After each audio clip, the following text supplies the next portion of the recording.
குசேலனுக்கும் கண்ணனுக்கும் உள்ள நட்பு புராணம் நமக்கு எடுத்து சொல்லும் கதையாக இருந்தாலும் நட்பு என்ற காவியம் நாம் பெற்றோம். வறுமையில் வாழும் குசேலன் தான் தரும் ஒரு பிடி அவளை வாங்கி தின்னும் கண்ணன் நண்பனின் வறுமையை போக்க அங்கே நட்பு தான் துணையாக நிற்கின்றது. அந்த நட்பு போல எவ்வளவு பேரோட நட்பு வெளியே தெரியாமலே இருக்கு. நட்பு என்ற ஒரு சொல்லில் தான் இந்த உலகமே இயங்குது. அப்படிப்பட்ட நட்புக்கு ஈடுணையா ஏதாவது சொல்லணும்னா வேற எதுவுமே கிடையாதுன்னு தான் நான் சொல்லுவேன். நீ சொல்றது 100க்கு 100 உண்மைதான். நட்பு என்ற ஒரு வார்த்தை நம்மளை மட்டும் சந்தோஷப்படுத்துறது இல்லாம நம்மளை சுத்தி இருக்கிறவங்களையும் சந்தோஷமா வச்சிருக்கோம். இதனை தொடர்ந்து நம்ம நிகழ்ச்சியில் அடுத்த பகுதியாக வருகிறது மனக்கணக்கு. இந்த பகுதியில இன்னைக்கு என்ன இடைமுறை கணக்கு சொல்லி தராங்க, என்ன புதிர் சொல்லி தராங்கன்னு பாப்போமா?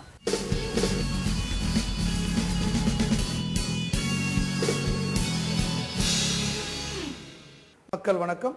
இனிமையான இந்த காலை பொழுதில் உங்களை சந்திப்பதில் மிகுந்த மகிழ்ச்சி அடைகின்றேன். உங்களுக்காக ஒரு புதிர் காத்து கொண்டு இருக்கின்றது. நமக்கு தெரியும் கணயன் என்றால் என்ன, வர்க்கயன் என்றால் என்ன. இருந்தாலும் ஒரு முறை உங்களுக்கு சொல்லி விடுகின்றேன். கணயன் என்று சொன்னால் ஒரு எண்ணை அதே எண்ணால் 3 முறை பெருக்கினால் நமக்கு கிடைப்பது கணயன். உதாரணமாக 3 என எடுத்துக்கொண்டால் 3ஐ 3 முறை பெருக்க வேண்டும். 3 3 3 3 முறை பெருக்கும் பொழுது 9 வருகிறது. 9ஐ 3ஆல் பெருக்கும்போது 27 வருகின்றது. எனவே 27 என்பது ஒரு கணயன். வர்க்கயன் என்றால் ஒரு எண்ணை அதே எண்ணால் பெருக்குவது வர்க்கயன். 3ஐ 3ஆல் பெருக்க கிடைக்கிறது 9 என்பது வர்க்கயன். 3க்கு 27 என்பது கணயன். இப்பொழுது நமக்கு என்ன புதிர் என்றால் ஒரு 3 இலக்க எண் உள்ளது. அந்த 3 இலக்க எண் கணயனாகவும் இருக்கின்றது, வர்க்க எண்ணாகவும் இருக்கின்றது என்று சொன்னால் அந்த 3 இலக்க எண் என்ன என்பதுதான் கேள்வி. யோசித்துக் கொண்டே இருங்கள். எளிய முறை மனக்கணக்கு பகுதிக்கு செல்லலாமா? இந்த எளிய முறை மனக்கணக்கு பகுதியில் நாம் காண இருப்பது எளிய முறை வகுத்தல். ஒரு எண்ணை எடுத்துக்கொள்ளலாம்.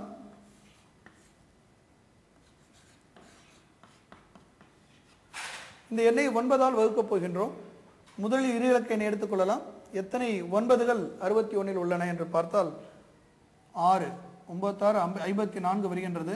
இந்த 54ஐ 61க்கு கீழே எழுதி கொள்கின்றோம். 61இல் 54ஐ கழிக்க மீதம் 7 வருகின்றது. அந்த 7ஐ அடுத்த இலக்கத்துக்கு முன்னால் எழுதி கொள்ள வேண்டும். இப்பொழுது 75 என படிக்க வேண்டும். 75ஐ 9ஆல் வகுக்கும் பொழுது 98 72 வருகின்றது. அந்த 72ஐ இவ்வாறு கீழே எழுதி கொள்ள வேண்டும். 75இல் 72ஐ கழிக்க மீதம் 3 வருகின்றது. 36 என்று படிக்க வேண்டும். இந்த 36ஐ 9ஆல் வகுக்க 4 முறை வருகின்றது. 94 36. நமக்கான விடை 684. சரி செய்து பார்க்கலாம் விடை சரியாக இருக்கின்றதா என்று. இந்த 6 வந்துவிட்டது. 3ஐயும் 2ஐயும் கூட்ட 5, 7ஐயும் 4ஐயும் கூட்ட 11 வருகிறது. 11ஐ மேலே போட்டுவிட்டோம். மீதம் 1, 1ஐயும் 5ஐயும் கூட்ட 6 வருகின்றது. எனவே மிக சரியான விடை. மற்றும் ஒரு உதாரணத்தை பார்க்கலாம். மிக எளிமையான முறையில் வகுத்தலை எப்படி செய்யலாம் என்று பார்த்து கொண்டு இருக்கின்றோம். 2982 என்ற எண்ணை எடுத்துக்கொள்ளலாம். இதை 7ஆல் வகுக்கப் போகின்றோம். முதலில் 29 எடுத்துக்கொள்ளலாம். 4 7 உள்ளது. 4 7 28. இவ்வாறு 29 கீழே இந்த 28 எழுதி கொள்ள வேண்டும். 29இலிருந்து 28ஐ கழிக்க மீதம் 1 வருகின்றது. அந்த 1ஐ அடுத்த இலக்கத்துக்கு முன்னால் எழுதும்போது 18 என்று படிக்க வேண்டும். இப்பொழுது 18ஐ 7ஆல் வகுக்கப் போகின்றோம். 2 7 14 வருகின்றது. இந்த 14 இதே போல ஒரு இலக்கத்தை விட்டு எழுதி கொள்ள வேண்டும். 14. 18இலிருந்து 14ஐ கழிக்க மீதம் 4 வருகின்றது. அந்த மீதம் 4ஐ அடுத்த இலக்கத்துக்கு முன்னால் எழுதி கொள்ள வேண்டும். 42 என்று படிக்க வேண்டும்.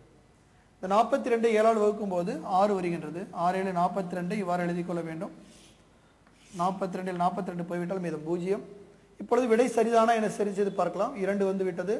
4ஐயும் 4ஐயும் கூட்ட 8, 1ஐயும் 8ஐயும் கூட்ட 9, 2 இருக்கின்றது. எனவே 2982ஐ 7ஆல் வகுக்கும் பொழுது 426 என்ற பூரணமான ஈவு பகுதி கிடைக்கின்றது.